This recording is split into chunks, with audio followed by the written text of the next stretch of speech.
জীবনে চলার পথে আমরা অনেক সময় হোঁচট খাই।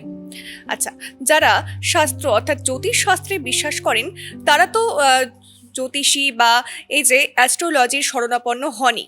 অনেক সময় যখন জীবন অতিবাহিত হচ্ছে না ঠিকভাবে, নানান চিন্তার মধ্যে দিয়ে কাটছে জীবন, এবং যারা বিশ্বাস করেনও না তাদেরও অনেককে দেখেছি যে ঘুরে ফিরে কিন্তু জ্যোতিষ শাস্ত্রের শরণাপন্ন তাদেরকে হতেই হয়।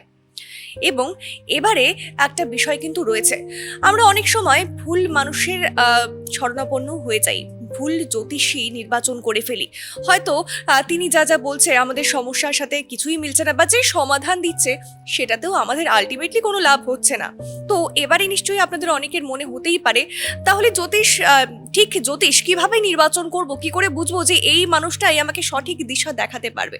আজকে কিন্তু এই বিষয় নিয়ে আমাদের আলোচনা। নমস্কার, সিটি ভিএনের পডকাস্টে আপনাদের সকলকে স্বাগত। আজ আপনাদের সঙ্গে রয়েছে আমি অভিনন্দা, এবং আমার সাথে আজকে যে বিশেষ অতিথি রয়েছেন বাকশিত মাতৃসাধক জ্যোতিষ শ্রী রাজদীপ শাস্ত্রী। দাদা অনেক অনেক স্বাগত, অনেক ধন্যবাদ আমাদের সময় দেওয়ার জন্য। হ্যাঁ, যে প্রশ্নটা আপনি করেছেন সেই প্রশ্নের পরিপ্রেক্ষিতে আমি বলতে চাই যে প্রকৃত জ্যোতিষ কি করে নির্বাচন করবেন। তো মানুষের আমি একটা কথাই বলবো, জ্যোতিষ শাস্ত্রীকে আপনি কি করে নির্বাচন, জ্যোতিষের কাছে যখন যাবেন কোনো সময় আপনি নিজের ব্যক্তিগত বিষয়ে কোনো তথ্য দেবেন না, আপনি এবং আপামর জনসাধারণকে আমি বলবো আপনারা গিয়ে ডেট অফ বার্থ বা হস্তরেখা দিয়ে চুপ করে বসে থাকবেন। আপনার সম্বন্ধে সেই জ্যোতিষী কতটা বলতে পারছেন, কতটা তার শাস্ত্রের ওপরে নলেজ রয়েছে, দক্ষতা রয়েছে, এবং আপনাকে কি কি তথ্য দিতে পারছে। যখন আপনার অতীত বলবেন, বর্তমান বলবেন, অতীত এবং বর্তমানের ফলাদেশ যখন মিলে যাবে তখন কিন্তু ভবিষ্যৎ আপনার অটোমেটিক মিলবে, এবং সেটা কিন্তু একটা অভিজ্ঞ জ্ঞানী জ্যোতিষী কিন্তু আপনাকে বলে দিতে পারেন। এবং এই নিরিখে আপনাকে দেখতে হবে, আপনাদের সকলের জানতে হবে যে জ্যোতিষশাস্ত্রের আমাদের জ্যোতিষশাস্ত্র তো 5,500-6,000 বছরের একটা পুরনো শাস্ত্র, এবং এই শাস্ত্রকে বেদের চক্ষু বলা হয়। তো এই শাস্ত্রের মধ্যেই যে মানুষের যে কোনো পৃথিবীতে এমন কোনো শাস্ত্র নেই যে আপনার ভবিষ্যৎ সম্পর্কে কিছু ধারণা দিতে পারে, একমাত্র জ্যোতিষশাস্ত্র ছাড়া। জ্যোতিষশাস্ত্রই একমাত্র ভবিষ্যতের সম্পর্কে আপনাকে জানাতে পারেন এবং পথ নির্দেশনা দিতে পারেন। এবার প্রশ্ন হচ্ছে যে প্রকৃত জ্যোতিষ কি করে আপনারা চিনবেন। তো জ্যোতিষকে চেনার জন্য দেখতে হবেন যে তিনি এই শাস্ত্রের সাথে কতদিন থেকে যুক্ত রয়েছেন, প্রথম কথা।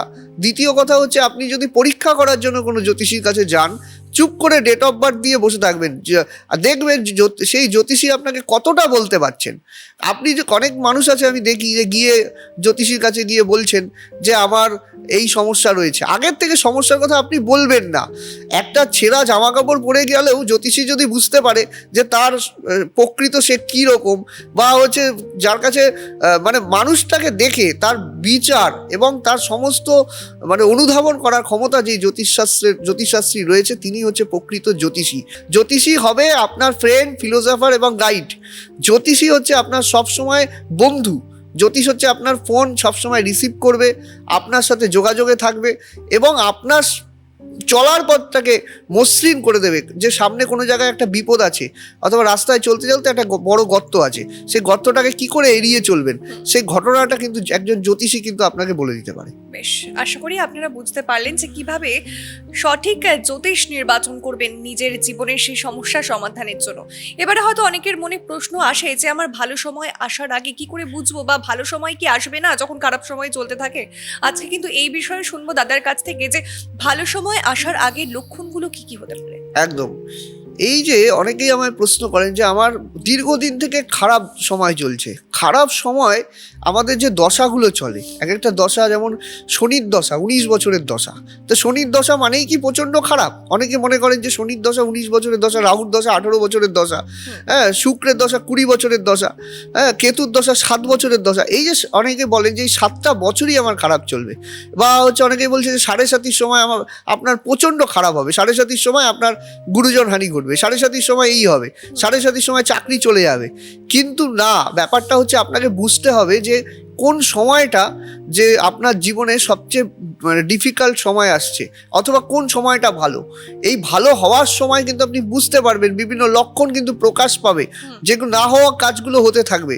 এবং আরেকটা কথা আমি বলবো যে অভিজ্ঞ জ্ঞানী জ্যোতিষী কিন্তু আপনার হরোস্কোপ দেখে, চার্ট দেখে বলে দেবে যে এই যে হয়তো আপনার 7 বছরের মধ্যে 2 মাস খারাপ, এই 2 মাসটা কি করে আপনাকে ভালো করতে হবে, 2 মাসটা সময়টা কি করে চুপ করে বসে থাকতে হবে, বড় ডিসিশন নেবেন না, এগুলো কিন্তু অভিজ্ঞ জ্যোতিষী আপনাকে বলে দেবে।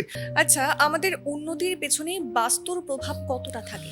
হ্যাঁ, বাস্তু মানব জীবনে মানুষ কিন্তু বাড়িতেই বেশিরভাগ সময় কাটায়। একটা মানুষ যতই কর্ম করুক না কেন, সে একটা বাড়িতে বা ফ্ল্যাটে যেখানে হোক সে কিন্তু সময়টা কাটাচ্ছে, এবং সেখানের বাস্তুটা কিন্তু ভীষণ ইম্পর্টেন্ট।